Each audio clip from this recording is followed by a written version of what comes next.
Hey, you guys, it is episode 40 on the 1-year anniversary of Beyond Room 313. So, we can't hear you. Can you hear me now? There we go.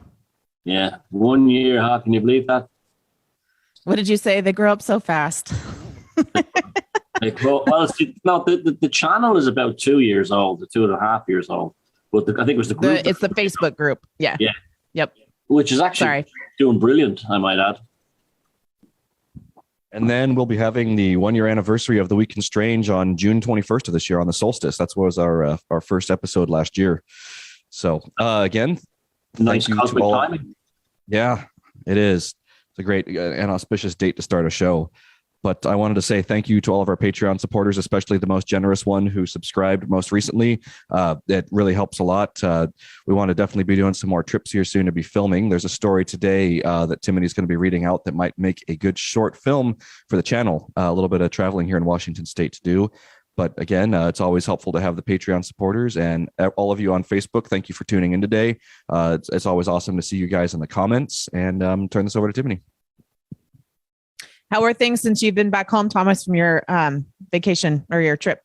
Very busy. I've been, things piled up in your way. I've been busy doing a lot of things, but the film is flying along now, as you saw yourselves, and it's going to be amazing. It's going to be a beautiful, beautiful film that we're all involved in, including yourself, Timothy. And personally, I can't wait for the premiere in September 10th in England. That's right, and we're going to be over there with you to have that experience all together. So that'll be fantastic. Yep, it'll be great. How's Neil? Did he recover from the trip? Yeah. I mean, I think we had a lot of fun. But at the end, we were just talking like code words. It was just like we're having like conversations like, well, sure, like maybe it could be 5,000 years old, but who knows? Dog is rat. Famous tag. Well, no, we had tons of fun too. But I had a really weird experience at the Ring of Brogner. I had really crap shoes on me, and I slipped and went on my back. And there's a second megalithic stone circle I've slipped at. And I actually felt like something had caught me as I was flying down, and I had the most gentle landing. I was on the wet grass, sometimes the mud can be hidden under the grass. And I'm like this walking on, and I don't pay attention to like slippy ground in front of me. So I went down, but I felt like I was actually cushioned as I was coming down, like something was holding me like a baby. So I didn't hurt myself or anything, but and I didn't even land on my bum or anything. I just came like to a nice gentle rest. Like a leaf. That was kind of an interesting experience. Yeah. That's beautiful. It was like surfing or something. Yeah. But that was fun. Yeah. The ferry coming back from Orkney was like this, like that. But I was lying. It was overnight, so I was in bed, so you don't feel the waves that much. It's not going to rock you to sleep like a baby.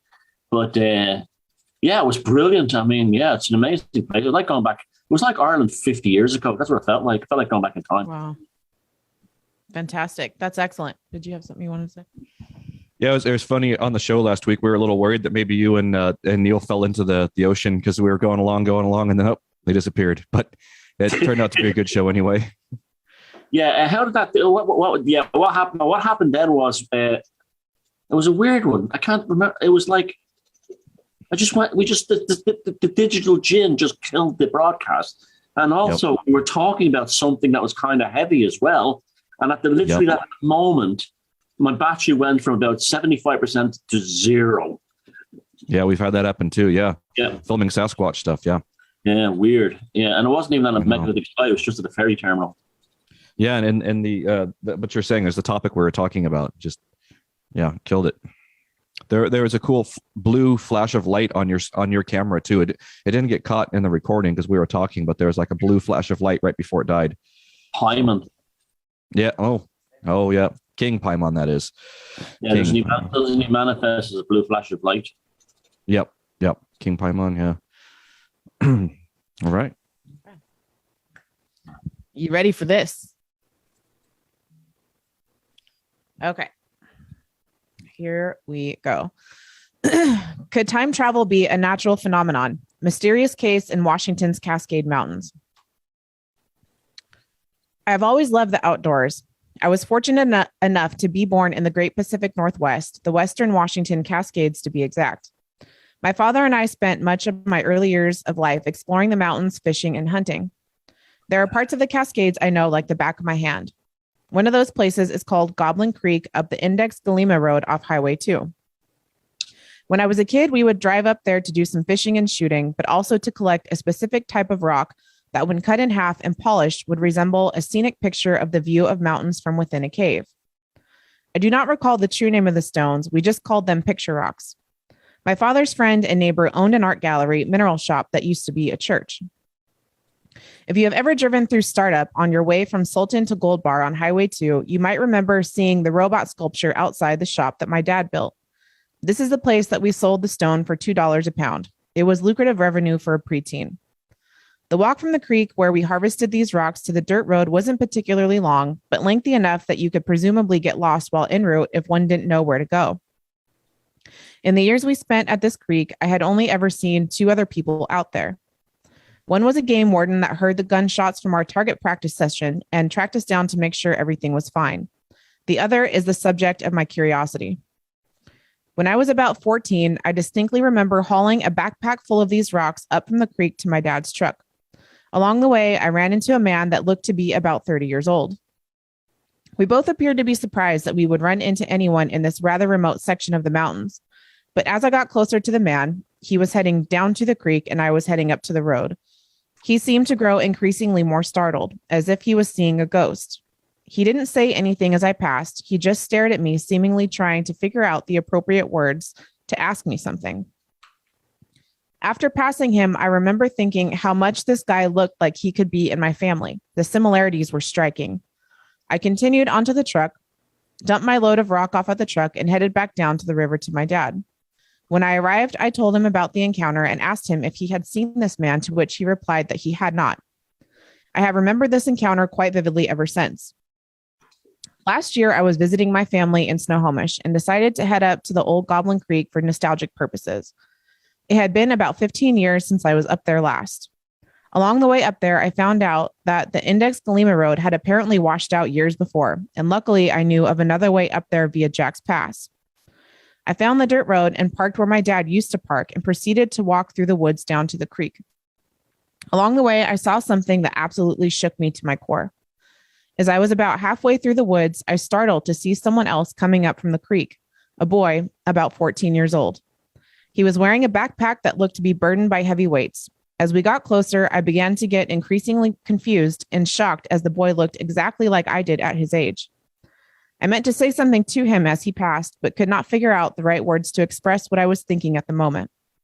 He passed me and kept going. I walked a little ways and finally stopped when it all really hit me. I remembered the encounter from my teenage years and realized I had just lived the other half of that experience. Both the man and the boy were me, roughly 15 years apart.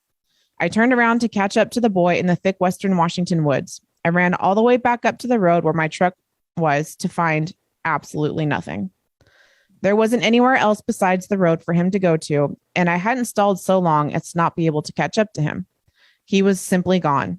Curiosity got the best of me, so I hurried down to the creek, half expecting to find my dad fishing on the bank 15 years younger, but found nobody. I ended up going home and describing that this experience was too unbelievable to tell even my friends and family. I ended up going home and decided that this experience was too unbelievable to tell even my friends or family. Wow. Yeah. I wonder what Teach the rock yourself. supports. I imagine they might be more like agates from the way that he describes them. Yeah. It's a great story. I think a lot of these places where you do have these time slips, they're geologically based. It's a geological phenomena. I was in Liverpool there last week and I filmed some stuff around Bold Street. And Bold Street is famous for people vanishing and coming back in different times, or people going into time slips. And the theory is there was a huge quartz seam under the street that was tunneled into when they were building the underground rail system back in Victorian times. So I'm very interested in this stuff and how it relates to rocks and geology, because I don't think we fully appreciate, like the ancients did. Like when you go around the ancient sites, they understood that stone had a power. We have been told that stone is inanimate, it's dead, it's inert. But I don't think that's true at all. I think many stones have an effect on our consciousness and even on our actual perception of reality. Absolutely. And it's interesting when Tim and I was reading that, that's that area where they were speaking of in Snohomish County. This is real close to where we did some of the initial shooting for the Sasquatch film. I want to say it was really nearby there. And one of the things that we found along the Snohomish River was a pile of rocks underneath a highway there. I think it's, I forgot which highway it is, but it looked like something that might not have been put there in recent times. It could have been something that, you know, skip loader had moved those stones around. But we found this pile of rocks, and there's a video clip of me talking about it, which didn't end up getting sent over to use for the film. But it's just interesting that this happened to be really close to where we started doing some of the Sasquatch filming from. And again, like the thing you were talking about with quartz, the stones themselves might not have had quartz in there, but I think along through that entire area, there's a tremendous amount of quartz in the ground.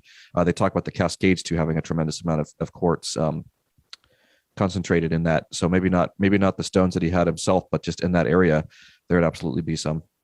Is it actually called Goblin, Goblin Creek? That's what somebody's saying. Yeah, I haven't been to Goblin Creek at all. Anybody over on the west side familiar with that in Snohomish County? You put it down in the comments. It's an interesting name. You think of goblins. You wonder if somebody from Scandinavia or named it that, you know, after seeing goblins there or something, you know, or describing their experience as like the way the Irish call it this fairy stray. Maybe they describe it as a goblin stray, you know. An interesting name. Yeah, whether you call them fairies, jinn, goblins, it's different terms from different people for a similar phenomenon, right? Or gray aliens. Right? Yep. And missing time and locational transfer against one's will is common to all these experiences. Right. Yeah, by locating in two places of time at the same time. This story. So yeah. I read a really good analogy about stones one time, and it was that they've been around for so long. I mean, their lifespans are, I don't even know how long, but if you consider a vinyl record, you know, and it makes how many rotations per minute or per second to make the song, and stones are able to speak like that too. But if you, their rotation is they basically make one rotation a year. So we can't, it's much, much harder for us to hear it. You know, it's not like talking to a person or hearing music or something like that. But they're so much denser in their vibration, whatever you would want to say.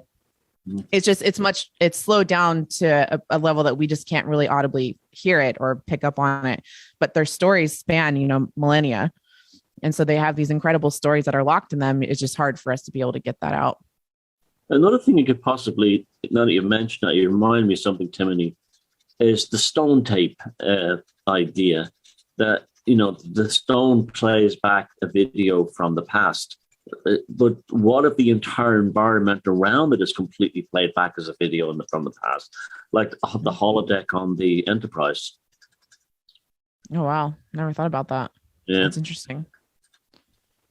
Yeah, I think we talked about this before in one of our earliest symposiums, just that idea of there's certain places on the planet that the incidents get recorded into the landscape, so to speak. And sometimes if there's some sort of traumatic incident that leaves that kind of trauma there in that space, but something with this, there wasn't anything traumatic that this guy experienced, but somehow there was some sort of energy there that allowed that recording of himself to be played back, both as about a roughly 15-year-old and a roughly 30-year-old. So something taking a copy of the environment at that point in time, 2 points in time, and playing them back simultaneously. And I do wonder if this has something having to do with, you know, throughout the Pacific Northwest, there's all kinds of lava tubes and different underground passageways that go throughout, because this is an incredibly volcanic area all across the Ring of Fire. Yeah. It's an incredibly volcanic area, not just on the west side, but here over on the east side of the state as well, down into Oregon. There's active volcanoes, extinct volcanoes. So I would imagine that there could still be a tremendous amount of electromagnetic energy around in these areas, and there would be nodes, and people could leave.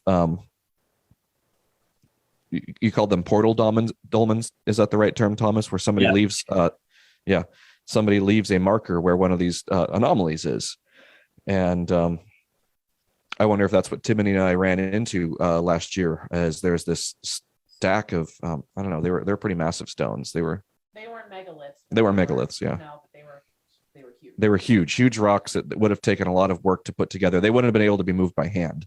They would have, nowadays. So they could have been there from a very long time ago, or they could have been there from something very recent. But interesting nonetheless. It always seems to be connected to stones or geology. That's interesting what you said about you live in the Ring of Fire in a volcanically active area. Where else is like that? Iceland. And Iceland is basically a country of volcanoes. And look at all the folklore and all the thing about, the belief in elves is still very strong there, even in the modern age. And so much folklore has originated from Iceland, such as the sagas and so on. So maybe, that's another, what's the word, piece of evidence to prove that geology is something more than just rocks moving around and being melted now and again. Yeah, it could definitely be considered a pattern. Wherever there's high volcanic activity, more things like that pop up. Yeah, I mean, you look at things like Devil's Tower in Wyoming and the Giant's Causeway here in Ireland. Now, they're natural formations, but you look at them and go, what the hell? How did nature how the hell did nature make that? So it really, there's a bigger story to geology than we assume. I think what you said, Timothy, is bang on. We tend to apply it to a human life experience, a human lifetime, or the time of humanity, where they operate in billions of years. Right. And so if you pan out on that in geological time, we're here for less than a split second, and those stones are there forever.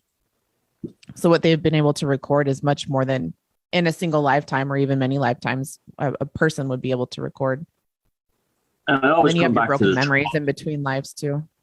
Yeah, and I always come back to the Trevants of Romania, those walking stones that walk and move and do their thing. That could easily be a dolmen.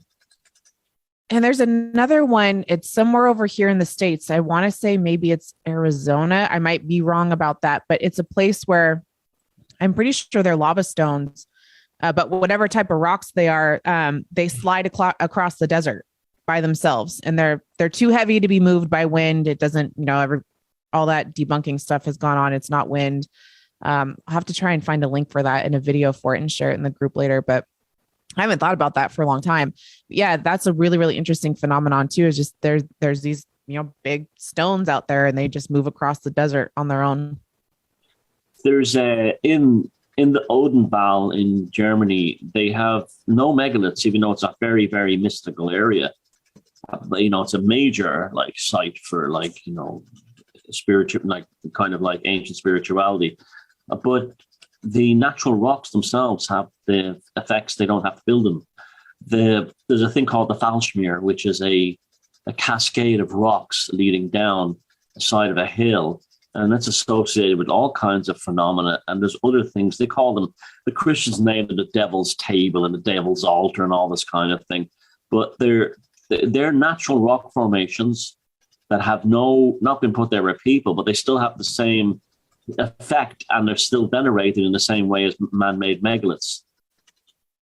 Yeah, there's a mythology that has to do with the Devil's Tower that, billions or millions of years ago, whatever it was, that's actually a leftover petrified tree stump from when we had, gigantic trees and giant people and everything. So that's a really cool myth. If that was a tree, though, and that was the size of the stump, the top branches would be in space. And it's one of the native. I think it comes from one of the native. Right. No, it does look like a tree stump. It certainly does from a distance. But it would be, if that was a real tree stump, it would be, you're talking about, it would extend into space. How tall, right. Body. Just take a little look at the apple tree in your garden and look at the top of that, and then try and scale that Devil's Tower to be a tree. It would literally be that big. And but it's interesting, like what you were saying, like those things, they're natural formations, but they don't look right. There's nothing else around it that looks anything like that. So you could imagine in ancient times, the mythologies that the tribes would come up with to try and explain that stuff. Well, it's almost like exactly. And it's like the Giant's Causeway in Ireland has another piece on the other side in Scotland. And the story of that is Finn McCool was trying to start a fight with a Scottish giant. So he started building this hexagonal stonework across the sea, and there's a part in the middle called Fingal's Cave, where it's actually bits of are actually in a cave, and you can go on a ship into the cave and surrounded by all these hexagonal stones. So it's not surprising that people came up with these stories in these fantastic places. Kimberly, yes, the stones that I'm talking about are in Death Valley. Thank you. Yeah. And I put that image up. I didn't want it to go up right away, but this is the stones that we found in Snohomish County, real close to where I think that this story is from. So I don't know. Those could have been put there by a tractor, or they could have been put there an incredibly long time ago. But these are directly under the highway. So that's me standing there next to it. I'm about 5'11", and I'm bent over here. So the whole thing is the same height as me, but you see me looking into the entrance of it right there. Yeah. So. But yeah, that's.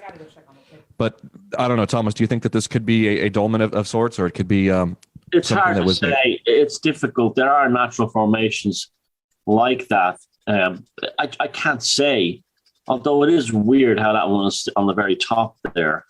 I'd have to go look at it. I've seen videos and films of what they thought were dolmens in North America, and some of them absolutely look if they weren't dolmens, they were a fluke of nature to make it look like one. But it generally, who knows? The dolmen is associated with a capstone and a hole into it, but there are cairns that have been built like that over this part of the world and covered in mud, and to keep the chamber sealed. So it's hard to say. I'd have to actually go and see the thing straight up. Yeah. I've got a video of it somewhere of me walking around it, so maybe I'll have to see if I can send that to you. But it's it looks like it was deliberately stacked this way, like it might have been stones that were in the way from they're building this bridge. But nonetheless, I think these were placed here. I don't think it was a naturally occurring phenomena based on the surrounding area around it. Everything is incredibly flat right next to this. So. And also, a construction company wouldn't go to that trouble. They just dump them down anywhere. Oh, that's a good point. They wouldn't. So, a company that's trying to make as busy building a road are not going to stack the bricks. They would just throw it. So that's one of the things that makes me think this is interesting. Yeah, I'll send you the video to it. There's a video of me walking around in this area too, and you can see how flat everything is around it. There's nothing else like this around these rocks, and you can see the real thick underbrush there. But that would suggest it was probably deliberately stacked like this. Yeah. So interesting little aside here from that story. Okay, here we go. Ancient Hall of Records found in Romania kept a secret since 2003. In 2002, the Pentagon was running several military and geodesic programs using satellites based on the above technology. The satellite spotted a particular structure located inside the Busigi Mountains. In 2003, an amazing discovery was made of a large anomaly inside the Busigi Mountains in Romania. A high-level Italian Freemason was the first to alert a top-secret paranormal unit of the Romanian intelligence service about the discovery made by U.S. ground-penetrating radar. The discovery of a very large hemisphere or dome-shaped structure inside the mountain set off a complex set of geopolitical maneuvers that involved Romania being fast-tracked into NATO for its protection. All this happened around the same time a similar anomaly was found in Iraq, making it an unknown factor in the U.S.-led invasion. Inside the mysterious structure was a fabulous repository of ancient information, a veritable Noah's Ark of forgotten knowledge and genetics stored holographically. This ancient hall of records was built by a tall race of giants or human-looking extraterrestrials. The Romanian Hall of Records has been involved in a complex geopolitical struggle between the Pentagon, Romanian government, and senior Freemasons vying to either release or suppress information coming out into the public arena. There are 4 primary tunnels and further subtunnels that lead to deeper and bigger places. In these tunnels, you will find rooms, huge rooms with huge tables and stone chairs for people much taller than us. These rooms were created 50,000 years ago, and each is connected to each other, protected by an energy source which activates all as one is activated. Oh, that was weird. The projection room contains all our history and can be replayed visually. There were 5 tables on each side of the room. On some of them are different objects that appear to be technical tools. From many of them descending to the ground are a lot of white translucent wires which gather into rectangular boxes of shiny silver material. The boxes are placed directly onto the ground. The cables are extremely flexible and lightweight, and light pulses can be seen circulating along their length. When approaching any of the tables, a holographic projection activates, showing aspects of a particular scientific field. The 3-dimensional images are perfect and very large, with a height of almost 2.5 meters. The projections run by themselves, but at the same time, they are interactive and depend on one who interacts with the tables by touching their surfaces. Climbing on a specially bought tripod, the table surfaces can be seen. They are covered with a film of dark glassy material. The film is divided into several large square bounded by straight lines, forming a kind of grid. At one table, the subject is biology, and the projected images are of plants and animals, some which are completely unknown. Tapping one of the squares, the hologram shows the structure of the human body. It develops holographic images of various areas of the body that always rotate. Other squares show projections of other beings on other celestial bodies. By tapping simultaneously 2 different squares, a complex scientific analysis shows the DNA of both beings and possibilities of compatibility between them. In interview below, Peter Moon, famed author of the Montauk book series, discusses the Transylvania book series, which he began editing and publishing in 2009. He explains how he first got involved through his time travel research on the Montauk project. He has subsequently regularly traveled to Romania and been able to confirm key aspects of the story. Yep, that's it.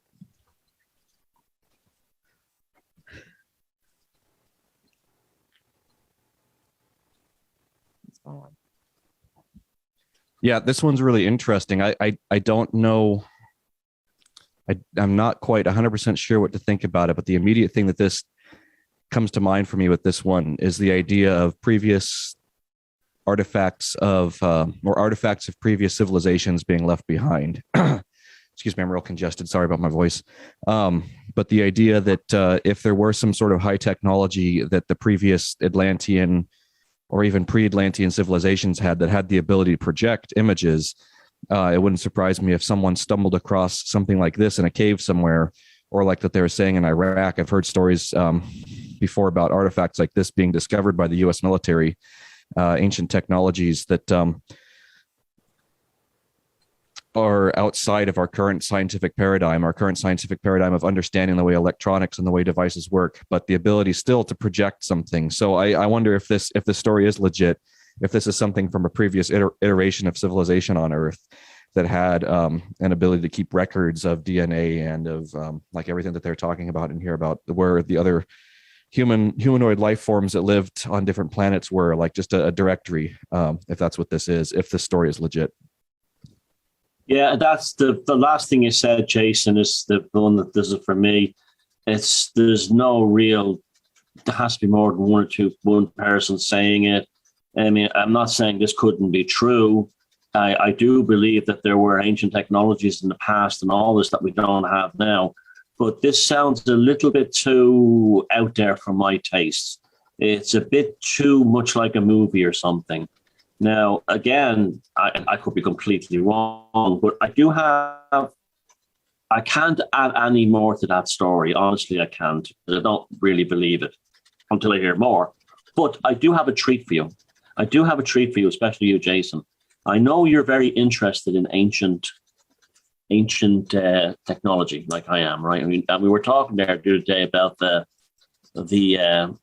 I'll get better in a second. I want to show you something about the ancient wars that happened in India. Okay, then now I'll put that back for a second. Now, I told you, Dan, about in Ireland in the mythology of the Second Battle of Mytura, a Fomorian leader named Balor of the Evil Eye had it was basically a ray beam that he had that extended from his head. And at one point, they accidentally lifted the hood off his eye, and he killed half the people. He killed the entire population in Western Scotland by mistake. So it was some kind of like directed energy weapon. Now you can say that's all bullshit. I'm not saying what you're saying is bullshit, but what happens is I took that as metaphor or whatever. A friend of mine called Kieran Cullen, who lives down where the battle took place in West Sligo, we used to go shooting together and things like that. He was a bit of a gun nut, and but just targets. We don't shoot animals or anything like that. And he's a big fisherman, and he's big that kind of thing, and a real old fashioned country guy. And he's had numerous UFO experiences in the mountains up there. But there's a lake down there called Loch Nassul, which means the lake of the eye. And in the story, when Lou Lamfada slew Balor, he fell forward and his eye burned a hole in the ground and melted a hole into the ground, which created this Loch Nassul, the lake of the eye. Now, the bottom of the lake drains out by itself every 40 years. At one time in Ireland, when the news got out that the lake had drained, it falls into the air. Nobody knows, it just vanishes. People come all over from Ireland to visit it. Now, they don't come out much today. And it hasn't vanished in years, but he went down to the bottom of the lake and pulled up some stone for me. And lo and behold, it looks like it's been hit with heat. Now, I don't know if you can see it. If I can try and get you, it's going to be tricky, this. Okay. Yep, a little bit. Come on. Okay. It looks like, if you look at that closely, it looks like melted concrete. Yeah, it looks vitrified. Yeah, like Portland cement is made. And if I could show it to you clearly, it's all bits of other stones all melted into each other. So it's been clearly hit with a massive amount of heat from above that hit the bottom of the lake. So was this a meteor? Was this a comet? Was it literally a high-tech weapon that burned a hole in the bottom of the lake and melted the stone together? There's no other stone in the area like this. It's pebbles basically glued together by melted stone. So in terms of, I can see it there now, in terms of material evidence, look at that. Yeah, I love it. That is melted stone from the bottom of the lake where Balor of the Evil Eye fell over 3,500 years ago, the legend goes. And he burned. Have your friend get me one of those. I'll give this to you as a gift. It burned a hole. It burned a hole in the ground, and he went there and he pulled this out for me. And sure enough, that stone is melted pebbles that have all fused together by incredibly high heat. So the legend is true. Something happened there. Agreed, and I'm sure you and everybody here knows my. I love it, Thomas. That's awesome. It goes right in line. You see how the little pebbles are all melted in together? Yeah, it's like Rocky Road. Yeah, like Rocky Road. It's like, and how is Portland cement made? It's made by, and bits of it are black as well. Mm-hmm. Now, so that's been at the bottom of the lake for 3,500 years, and it was pulled up. And that, look at that. I mean, look at this one here. Is there any green glass on that at all? No, there's nothing like that. But like, if you look, I don't know if you can see this bit here, but there's like, you can actually see where the rock ran when it was melted. Right. And it's not a volcano. The area has no volcano. You see that? The area has, you see where it actually looks scorched? Yeah. and the rock looks like it's melted here. The area has no volcanic activity, hasn't had for God knows how many millions and millions of years, and no volcanoes or anything. But this stone is only at the back of the bottom of the same lake where mythology tells us an ancient high technology ray beam was used and plunged and burnt the hole in the ground that made the lake. So that's right. Take of that what you will. There you go, folks. You wouldn't see that anywhere else in the world except on the Weak and Strange. How about that? Yeah. How about I love it, Thomas. I love it. Now, I'm sure you, Thomas, and Timony, and some of you all know out there, my theory on this is that the idea that previous civilizations of man are somehow, loincloth wearing savages. I don't buy into that whatsoever. I think, yes, there have been loincloth wearing savages that are remnants of leftover remnants of high civilizations that have been degraded. But I think that there are people that existed eons ago, or even not that long ago, that had higher technology than we do now. We're using these computers right now to connect to a network where we're communicating to all these other people around the world.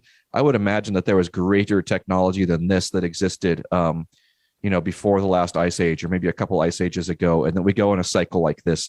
So this story that Timony read, it would not surprise me if there is still technology extant from a previous civilization that somebody could go and interact with if the power source is some sort of geothermal or whatever. It doesn't matter what the power source is. If there's still some sort of power source available for them to tap into, holographic projections or some kind of mental projection device, like I would imagine that there is technology like that somewhere in Egypt or somewhere around that part of the planet where you could walk into a room and something gets projected into your mind. I would imagine there are places like that you can go through and have. Thomas, did you send an image over for me to use? Yeah. Okay. Speaking of high technology. All right. I'm going to try to multitask right now. But this idea, though, that civilizations are cyclical like this, and we get to a certain point of high technology, and then some sort of cataclysm occurs, whether it's natural, man-made, or from someplace else. I think that civilization gets wiped out every X number of years. It doesn't matter how long at this point in time for this discussion, but there is some sort of cycle that these go through. And yes, I think that there are weapons like this, Thomas, with the Balor of the Evil Eye, that this wasn't, his eye that burnt the stone in the ground, but this was some sort of directed energy weapon or something that was able to cause tremendous amount of heat and energy to be able to fuse that stone together. Just like there are places around the world where there's just vitrified glass everywhere, sand that was melted so quickly. Not from lightning, not from something natural like that, but from some man-made heat source. So again, this is my idea, and there are other people out there that share these ideas. It makes you wonder about all the glass on the moon, if that was caused by a battle on Earth.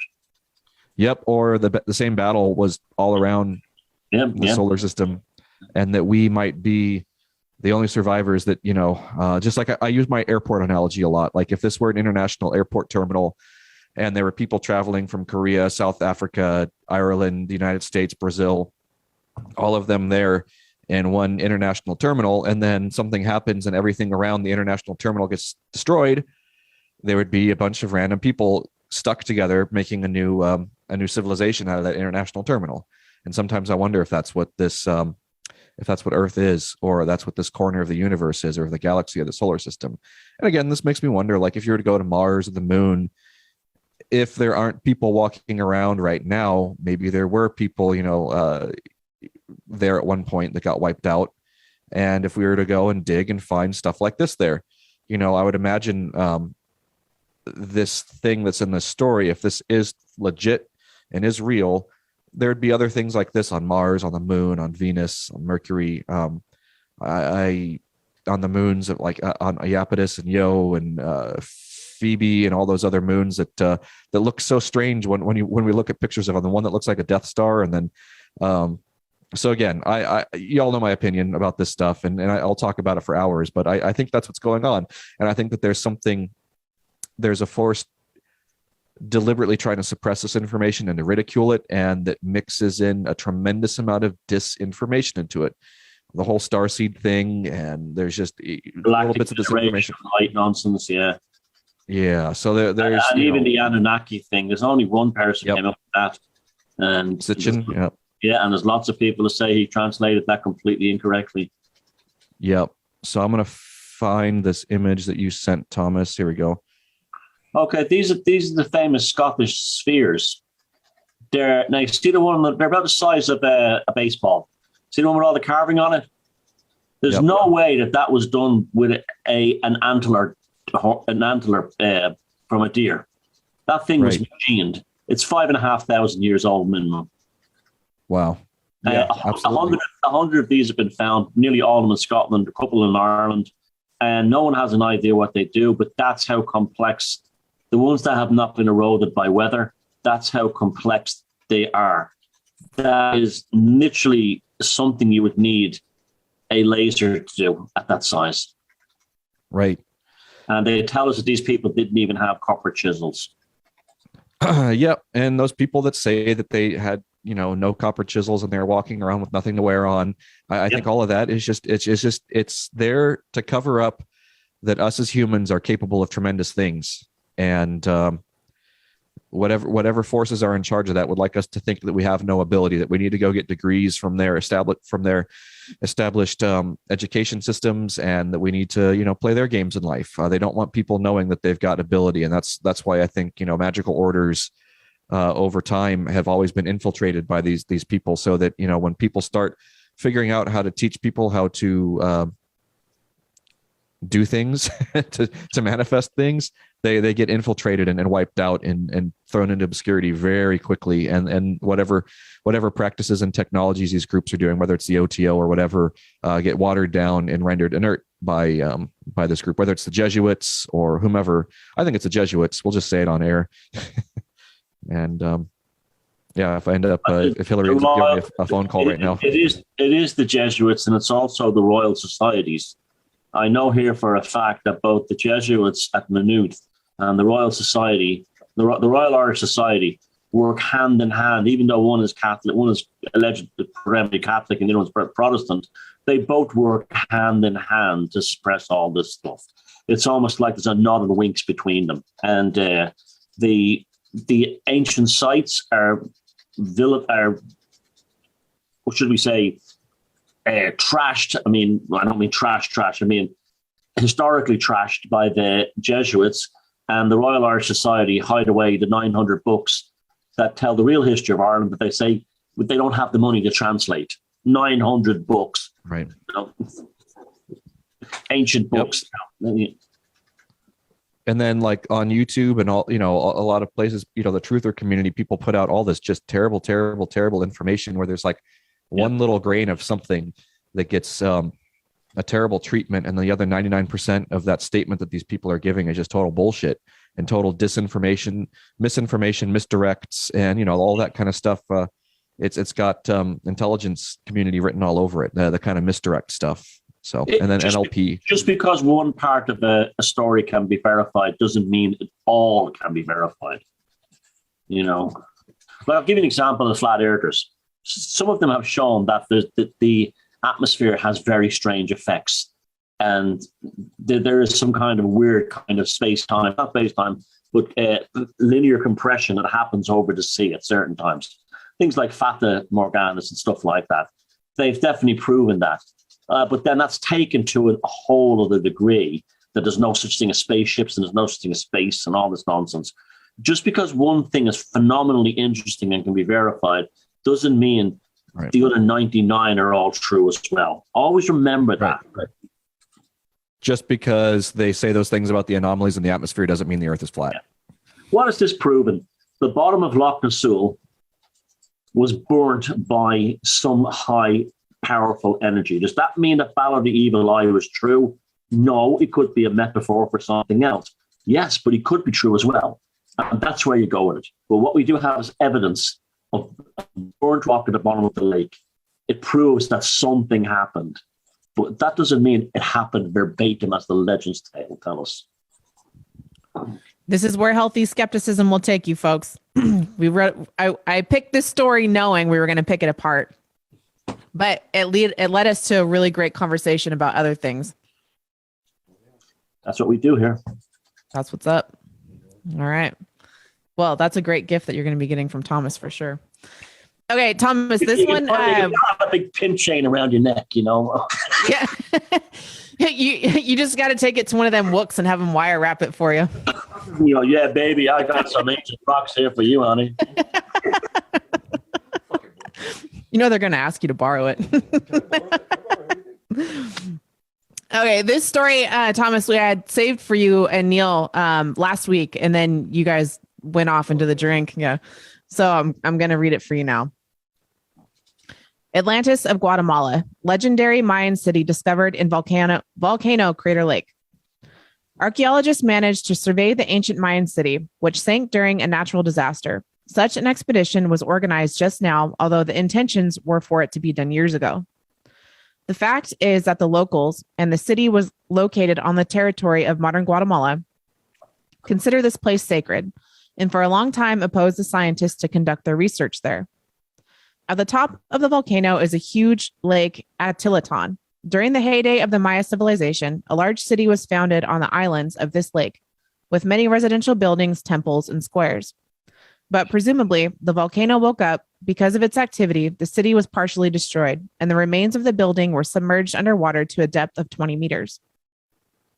It happened more than 2,000 years ago, and since then, there have been only legends telling about the local Atlantis. A few years ago, local fishermen discovered what they thought was a city underwater, after which the authorities nevertheless decided on a full-fledged expedition. From its beginning on March 14th, the expedition carried out diving tasks to georeference the place, thus obtaining data to create models in photogrammetry and virtual walks. The mission made it possible to lay the foundations for recommending the creation of a cultural center where people get to know and tour the site through digital reconstructions, explains Helena Barbara, head of the Yucatan Peninsula office at the INAH Underwater Archaeology Subdirectorate. That was a really big sentence. Scientists have found the remains of buildings and fragments of ceramics. This will allow specialists to outline a rough plan of the city and conduct more detailed searches for both artifacts and signs that will allow them to understand exactly what disaster destroyed this prosperous city. So we're already getting a thread here of volcanoes and ancient cities and leftover artifacts and technologies, and this is never planned. It just works out. I love that graphic with Hathor under the sea. But look, the Atlantis thing is really fascinating. I mean, it ties if it's true, it answers so many questions from why you have this megalithic culture in America and in the Americas and in Europe, and also anomalies such as like stone carvings of elephants being found in Guatemala, I think it was, in Costa Rica, which there's no elephants in the Americas. Now, Plato, Sanchez, and Solon said that Atlantis began, the entrance to Atlantis, the city itself, was out beyond the Pillars of Hercules, which is where the Strait of Gibraltar is today. The island of Atlantis was the same size as Libya and Asia Minor put together. Now, Libya in ancient times stretched from almost the west bank of the Nile all the way across to Morocco.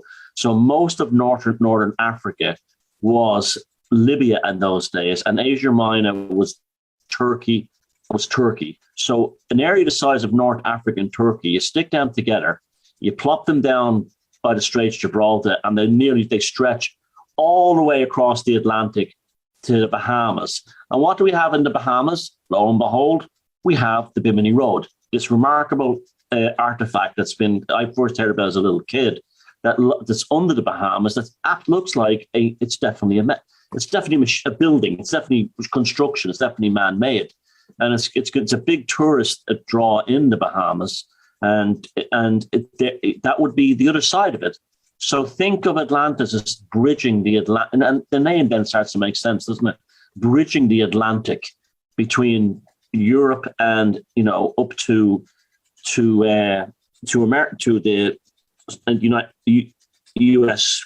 Gulf area and down that area. So, and it would have been an empire, and it would have had its places all over the world. So there you go. Yeah, no, and this, as you guys know too, again, this is another one of my pet theories too. When we're talking, you talked about the Gulf, Thomas, that any time I've ever spent in the around the Gulf Coast or along parts of the southeast coast of the United States, there's what I would describe as an Atlantean egregore, or an Atlantean energy, at least, to those areas. Something incredibly ancient that did something to me, regardless of what it is. It did something for me. I had a tremendous amount of my own personal spiritual growth occur when I was living in one of those areas.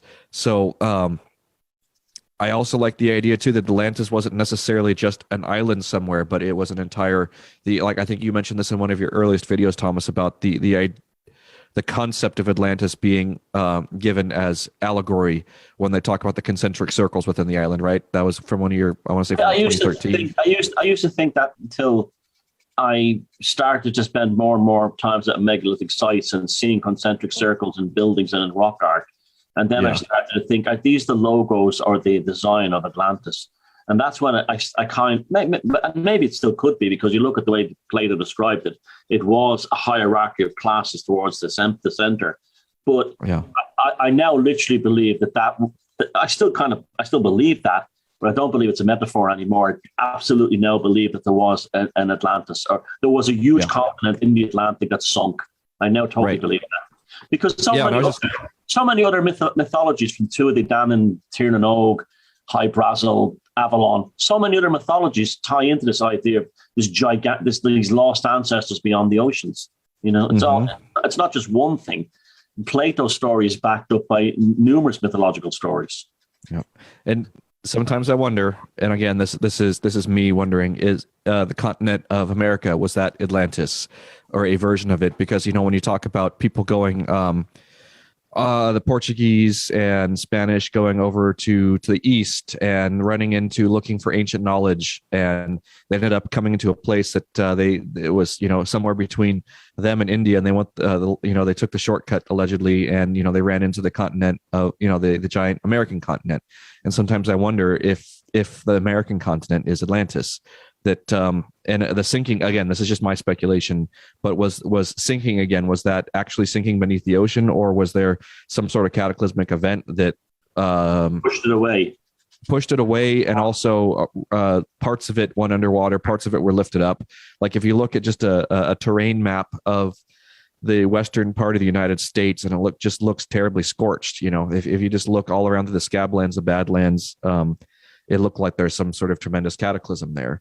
And there's just not much ancient stuff that's easily accessible. There's lots of old destroyed stuff out there in the deserts here with on the western part of the U.S. But it just makes me wonder if the Earth expanded or contracted or just changed in some way, and that Atlantis actually is part of the American continent is Atlantis. Maybe the rest of it, or perhaps part of the American continent extended all the way over towards like Spain. Right.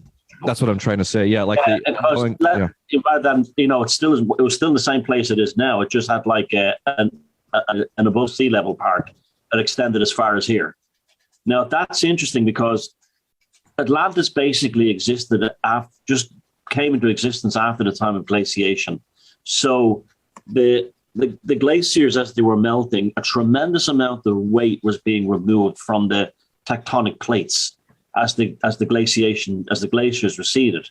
Now, you could have a situation where, and so there, up until the 15th century, they believed this, that the Sahara Desert was down here and Atlantis was up, right? Or was up here, right? So you do have, it's been proven that you do have geological springbacks. So you would have it doesn't happen millions of years, it doesn't happen overnight. But you could have had a situation when the glaciers finally retreated, that there was an instability that caused Atlantis to go down, or that part of Atlantis that might have been America, whatever, Atlantis to go down, and the Sahara Desert to come up. Yeah. You said it couldn't happen overnight, could it? A seesaw effect with the tectonic plates. You said it possibly couldn't happen overnight. I think it could happen overnight. I think there could be. Well, according to Plato, it happened in 2 days. It happened in 2 days. Yeah. So that's how the survivors survived. That they had 2 days to make a run for it. So it didn't happen overnight. Well, it didn't happen over many years. I mean, yeah. Yeah. That's what I meant. Like people talk about really, really slow moving evolution of the land. It's like, no, if you look around the planet, you can see things that happen incredibly quickly. Yeah, what we're talking about are fractures. The fractures happen like that. But the build up to the fractures, like the San Andreas fault, that could take thousands of years. And then bang, like that. It's like, you ever see if someone put a piece of wood inside a hydraulic press, it lasts for, and then explodes like that. The energy. Exactly like that. Yeah. What are you laughing at? I said morning wood. Very unprofessional. I know. God, you love it.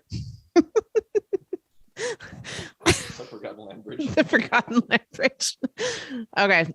I'm back together now. Are you ready to give us the psychic weather? No. No. Going a bit of Atlantis. Okay. Run the fucking titles. Is it bad? Is it great? Are you happy? Are you irate? The week in psychic weather.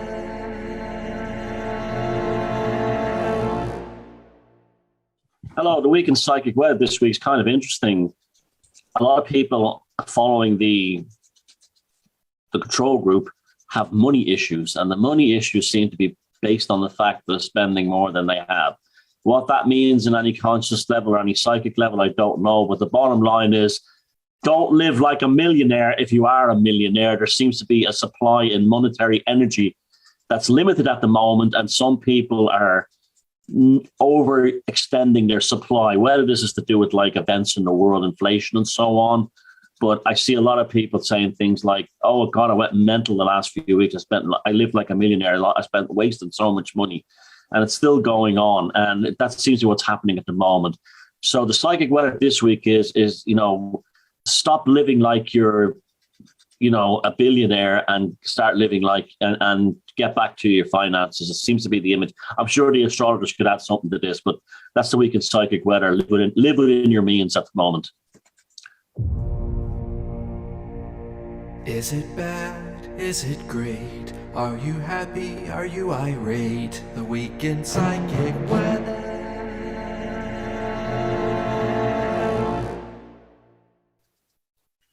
That's that saying, don't have a champagne taste on a beer budget. Is that the way that goes? I like that. I've never heard that one before. That's cool. I like that. Yeah. Yeah. In quotes. Totally lifted that from somebody else, but yeah, we can say I said it. Yeah. That's all good. There seems to be a lot of people who seems to be having money issues at the moment. They're spending more, and that's the whole thing. They're wasting money. So we could be getting a warning here of shortages in the future. So, and this could be like a kind of a Renfielding, a financial Renfielding. So pay attention. Financial Renfielding. Okay. Put that in quotes. Well, it's sort of like, the way an elephant runs up into the elephants ran up into the hills when the tsunami was coming in Sri Lanka because they knew. Well, our subconscious minds know that possibly with all the nonsense going on in the world, there may be money problems. So we're getting a foreshadow of down the road. So, spend money on things that you need for the summer, supplies and so on. Don't be going out and like you said, living it up on champagne and things like that. Champagne on a beer budget. Yeah. You're talking about the elephants running. It's like, so that the financial Renfielding is one, those of us who are kind of working behind the scenes in life is, doing working class jobs. When you see all the normies running to the mall, that's the equivalent of, the elephants running to the hills. When everybody's going out there and clearing out the mall and clearing out, the clothes and Target and everything, that's your indication that the psychic or that the financial Renfielding is going on. Oh yeah. I know it sounds very nasty, but I literally watch these specimens like for things like that. I mean, I've done it all my life and it served me very well, that I can tell by their behavior what's coming down the road or what's going on. I mean, they have the same animalistic instincts as animals. It's just that they're not as intelligent as animals. Yeah. Yeah, I liked your post this morning, Thomas, about the one that had those people in front shitting on racism. That was a really, really good post. You bigot! They were pissing, right? They were pissing. But but hold on a second. Their piss identifies as shite. So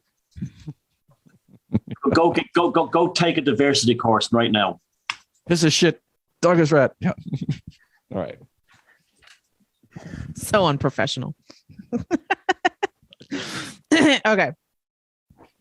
The zone of silence, one of the most mysterious places. There are some places on this planet that make us realize just how little we actually know, not just about the paranormal, but the laws of physics as well. A patch of desert near the Bolsa de Mayapi in Mexico, known most commonly as Mexico's Zone of Silence, or the Mapimi Silent Zone, is one such place. It's not a large section of land, and that's probably a good thing, as any type of signal, radio or otherwise, immediately vanishes when you enter. Welcome to the Trino Vortex. Mexico's Zone of Silence was first noticed in 1930 when Francisco Sarabia, an ace civilian pilot of some notoriety in Mexico, was flying his Conquistador del Cielo plane over the area and reported that his instruments went wild, and all communication equipment went dead entirely. Not much was thought of it until the late 1970s, when the Americans launched a Lockheed Martin Athena rocket, which inexplicably was dragged off course to the region now known as Mexico's Zone of Silence, where it crashed. The lost Athena rocket was carrying 2 small containers of cobalt-57, a radioactive element, and this prompted an immediate response from the Americans. The Mexican government granted access to the USAF, who then constructed a road for the removal of the rocket along with further study of the soil and region as a whole. The apparent cause of the crash itself was determined as a complete loss of all communication relays on board the rocket. Why it veered off course to the Zone of Silence could not be determined.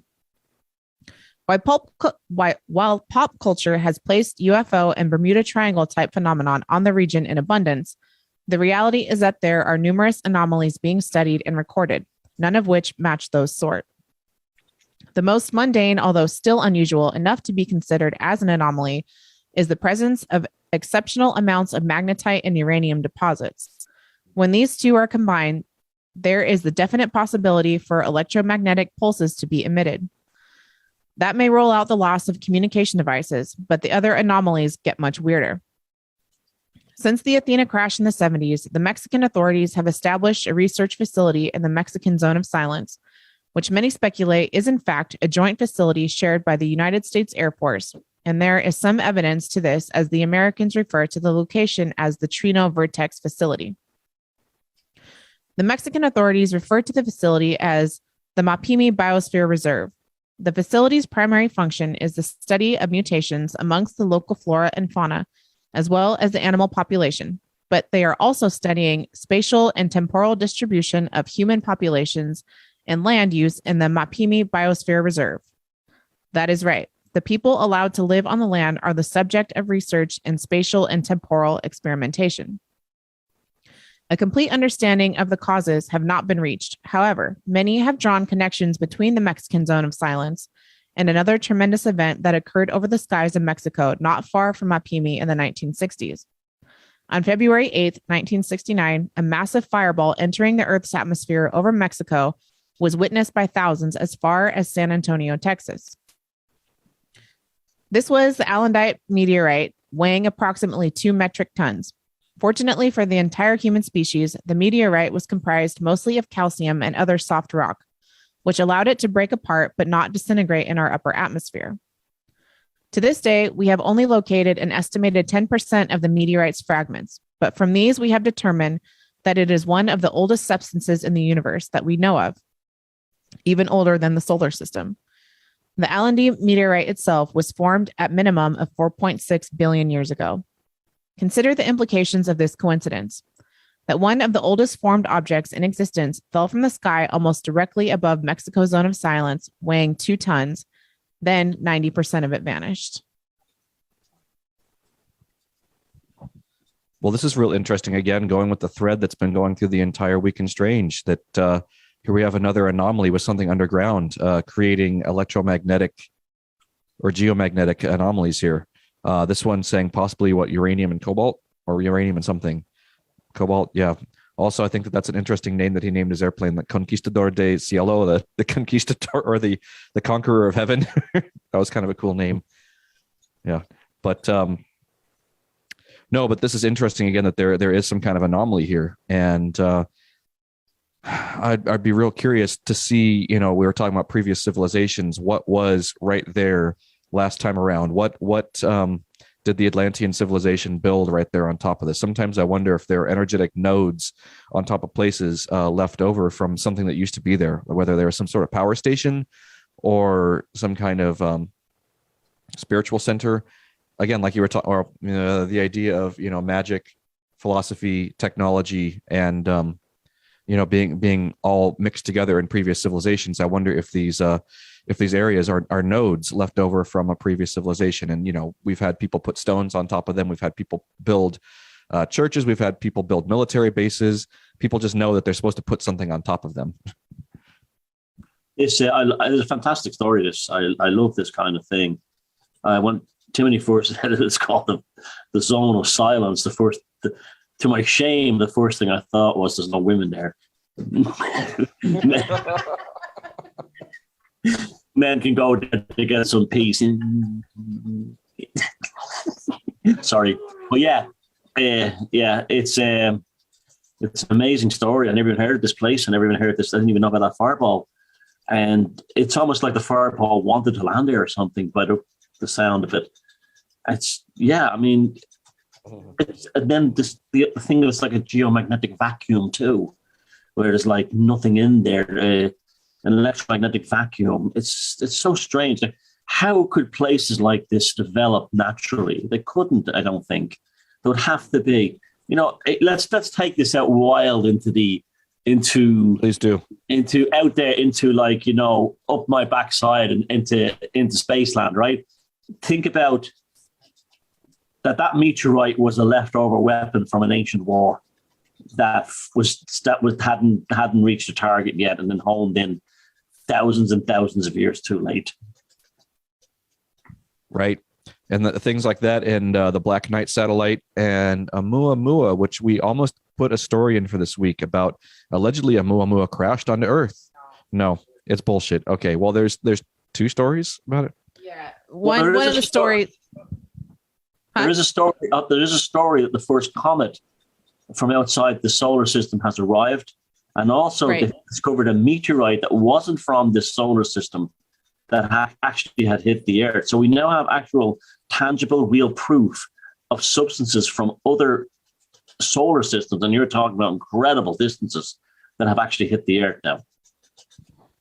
Yeah. So are they pieces of rock, or like you saying, like, or are they like what you were saying, Thomas? Are they leftover weapons or something from the last iteration, some big war?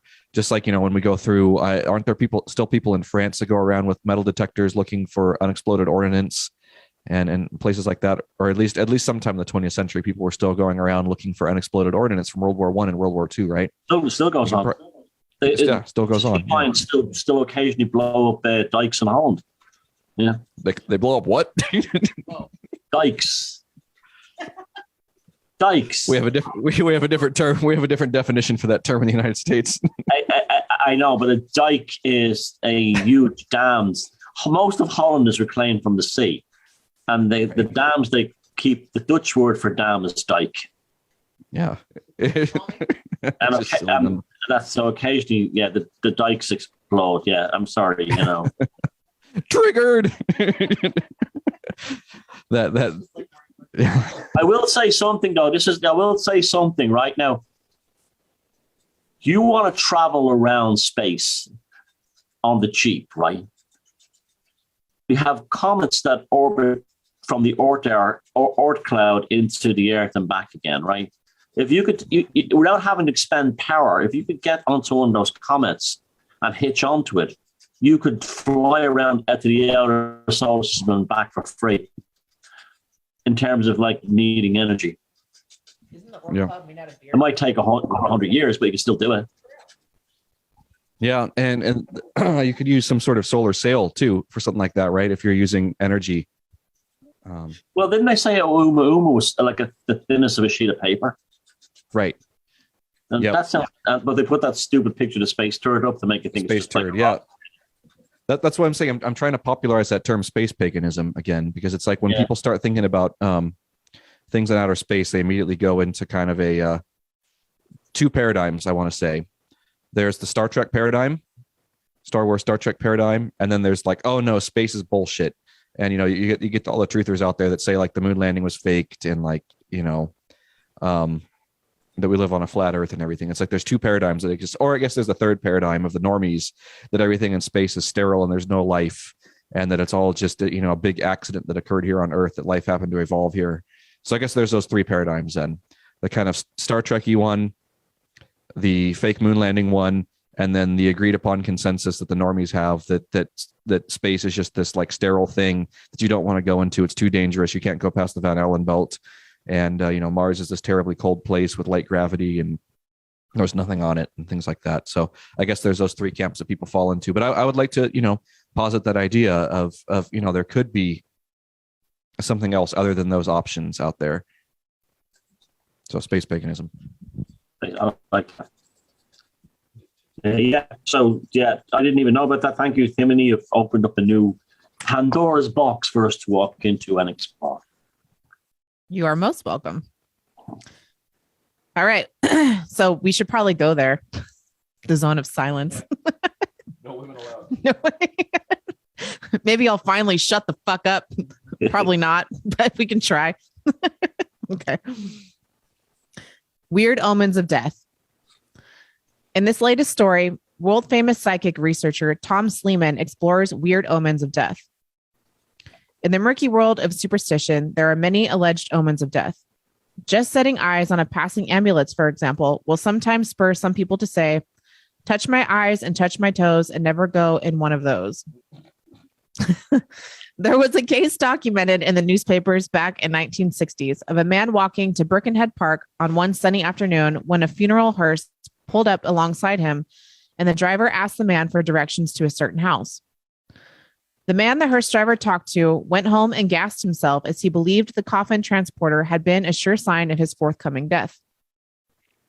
Another widely reported omen of approaching death is the sudden and inexplicable fall of a painting from a wall. I have received many reports of this type of omen being observed and of death following soon afterwards.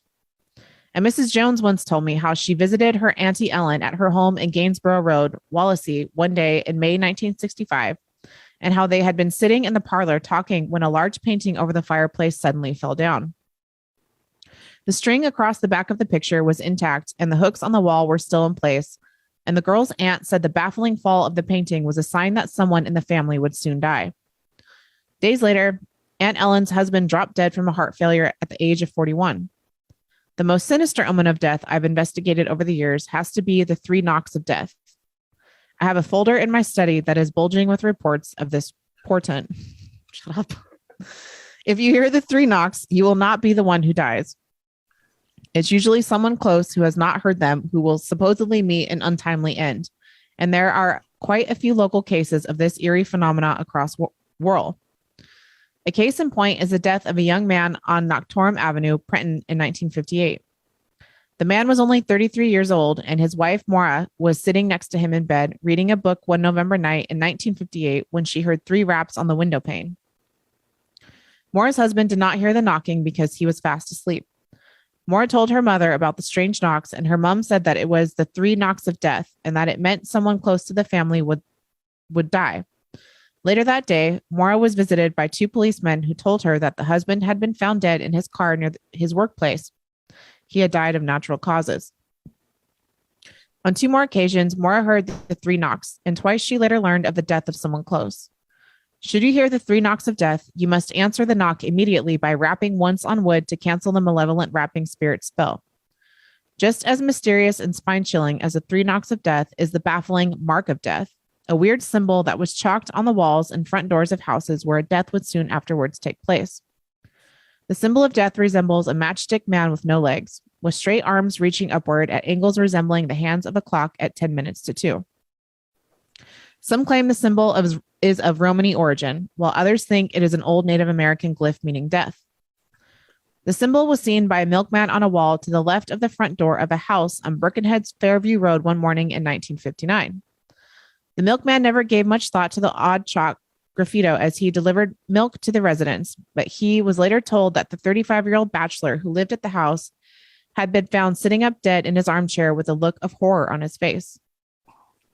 The milkman also heard that although the man had allegedly died from a heart attack, many believed he'd been the victim of a curse that had killed him, because a strange symbol had been found chalked on the front of his house. And this weird matchstick man symbol had been found on the walls of another house where people had met sudden deaths out of the blue. The milkman started noticing more of the symbols on walls and doors of houses over the forthcoming months. And on every dwelling they were chalked on, someone in that household would die shortly afterwards. The milkman called me years later on the Billy Butler show on Radio Myerside to tell me of the strange accursed symbols. And not long afterward, a postman called in at the station to say how he had seen the same weird matchstick figures chalked on doors in Hellswell, and wherever they appeared, the people would die. On one occasion in late November 1950, the postman saw one of the symbols scrawled on the front door of a house on Tower Road South. And days later, the man who lived at the house was tragically killed in a lift accident at Hamilton Square Station. No one was ever seen chalking the marked for death symbols, and the weird thing is that they are still occasionally reported to me. The author is Tom Sleeman, who is a Liverpool writer known foremostly as the author of the best-selling Haunted Liverpool series of books which document paranormal incidents and unsolved or unusual crimes. Yeah, I have loads of Tom Sleeman books. And I've tried to contact him to come on the symposium, but he's a hard guy to track down. But the books are full of stories like that. He's like a kind of modern folklorist, but he kind of basically deals in the paranormal. These kinds of stories, I mean, these books are filled with these kinds of stories, and they're like a really fun read as well. It's like, but that's the paranormal is a really big thing in Liverpool. It's they call it Shiverpool because all the ghosts and stuff like that. It's not just Liverpool; it's across the river in Birkenhead that you just mentioned, the Wirral Peninsula. That's where Anthony Peake is from. And he reckons that a lot of his interest in sort of like, you know, quantum theories and other realities comes from that. And Neil Rushton, who we haven't had him yet. He talks about Canberra syndrome, and he's the one who was meditating inside West Kennet Longbarrow and saw a fairy, a little fellow with a cap come in, and he's written occasionally for 14 times. He's from Liverpool as well. And I told you all around where John Lennon lives, the streets are all called Druid this and Druid that, and all named after all Druidic things. And there's a stone circle across the road just where we grew up. So there's something in that city. I like to, whenever I go there, it feels very mystical to me. And I like to arrive and leave by ship. It's like, you know, like Crowley used to say that Charing Cross Station was the magical gateway to London. Well, I've developed my own magical gateway to Liverpool, and ship. Now, there's loads of theories for this. There's Liverpool's population is predominantly Celtic, mostly Irish and lots of Welsh, because it's on the border with Wales, and they call it Dublin's largest suburb because it's just across the sea from Dublin. And so they're culturally and ethnically very different than most people in England. So they may be already attuned to this stuff, you know, and they're a very proud people, and they're very, they consider Liverpool the center of the universe, like the them. So if you have that much kind of a feeling in a place, you can kind of generate these experiences as a part of the kind of prevailing folklore. And there has to be something to it. I think he's up to, like, you know, Haunted Liverpool number 50 by now or something like that. There's so many stories, but a huge numbers of stories. That one there did remind me of Celtic mythology, because the three knocks thing, I think, comes from Irish folklore. The three knocks. And also, if you hear the knocks that you yourself don't die, but there's death in the neighborhood, well, that's very similar to the banshee. If you hear the banshee, you're not going to die, but someone in the neighborhood is going to soon die afterwards. But I've been trying to get him onto the symposium, but I can't track the guy down. And he's most probably the most prolific Fortean folklorist I've ever met in my life. I have a job to do. As work in my life, but there you go. What's the job for me? No, I said, no, I have a job. I have to find this guy. Yeah. But he had a popular radio show in Liverpool that was local. It ran for years, and people said it was just it was like their kind of coast to coast thing, or Art Bell show, and it just dealt with local stuff. but loads of time slip. I mean, I have a friend in Liverpool who had the most incredible time slip story where the streets actually changed and everything in front of them. And I've heard loads and loads of. I've never had that there, but I do. The place feels mystical. You know, I've been there so many times all over my life, during my lifetime. But there's something. There's something about that place. I'm not surprised that goes on. It's probably like the only city of its kind in the world that's kind of saturated in this kind of stuff. Everyone has a time slip story. Everyone has a ghost story. Everyone has, there's even parts that are really weird. Like there's a hill that the Irish settled in there for during the famine times. It's Everton, and there's a very famous soccer club started up there as well. There's two very huge soccer clubs in Liverpool and Everton, and the place has a whole weird vibe about it, and it even has a round tower, like a modern one. But like, what inspired me to even build a little round tower? It's got these really strange graveyards. It's there's that. If we could get him on the symposium, it'd be brilliant. All right, I'm on it. Didn't you make a video on Liverpool? Yeah, and I'm making another one. Short film? I made another one on this. I made one on John Lennon's. It's on Beyond Childhood. Strawberry Fields, is literally this mystic place, surrounded by all these streets called Druid this and Druid that, and the megaliths across the road, and also about the strangest of the place, the high strangeness that goes on there. But I'm making another one just specifically on Bold Street and the time slip phenomena there. And I got some fantastic footage there the other day. And when people come out of the train station, they walk up and they find themselves back 50 years. And so many people have these experiences. And I stayed in a hotel there one night. And I walked around those streets at night, and boy, was it spooky. Not spooky in a bad way. I mean, I shouldn't say spooky, mystical. We have a superstition over here in the America. I don't know if you guys have it over there, but it's knock on wood, right? Like if it's to unjinx yourself. So I wonder if that is sort of, we've talked about superstitions and beliefs and stuff traveling, across the ocean. I wonder if that's a new version of what, this to counteract it, you have to knock on wood 3 times if you hear, if you get the 3 raps. Yeah, that could be true. I mean, the knocking sound is very common. You do the famous stories of the knockers inside the mines of Cornwall, where they're knocking. They'd be tunneling under the ground, and they would hear knocking from the other side of the wall in the mines. How spooky must that have been? That kind of thing. That was me knocking, by the way. But I mean, that's why you can't just go showing up to people's houses unannounced, knocking on doors. You can't do that. It's not a thing. But also in the Victorian days, they called them raps. And the raps were often signs of spiritual manifestation. So you're having a spiritualist event, they would get the rapping. Like that. I was real curious.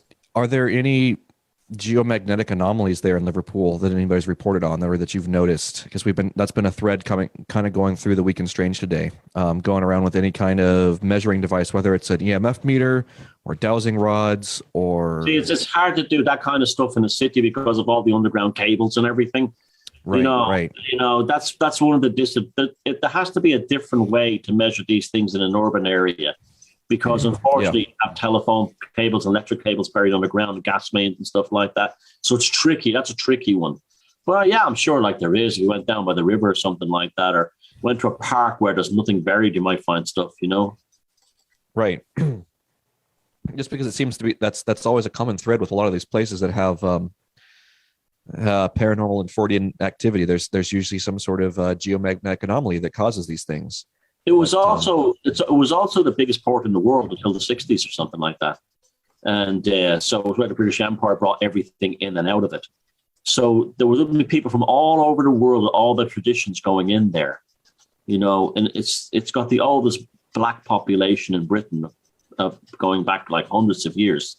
So, I mean, you would have these people, it's like New Orleans, one of these melting pots where all this stuff happens, And with the 3 knocks thing too, that's also during, it's part of different initiatory orders too. When you're crossing a threshold, right? There's 3 knocks, whether it's in the military, when you're pounding on the hatch in the Navy and the Marine Corps, or in, Golden Dawn, OTO, and I think even in Freemasonry, right? They do it like 3 knocks before entering into a ritual. Yeah. I had a very knocking out. Yeah, it's the kind of symbolic door opening. Yep. Now, I just had a bizarre deja vu that we did the story before. As you know, and I haven't had a deja vu in years. And what I'm going to tell you, and if we have done this before, tell me, because this is another deja vu I'm having, is that I had a dream one time I missed a ferry in Liverpool.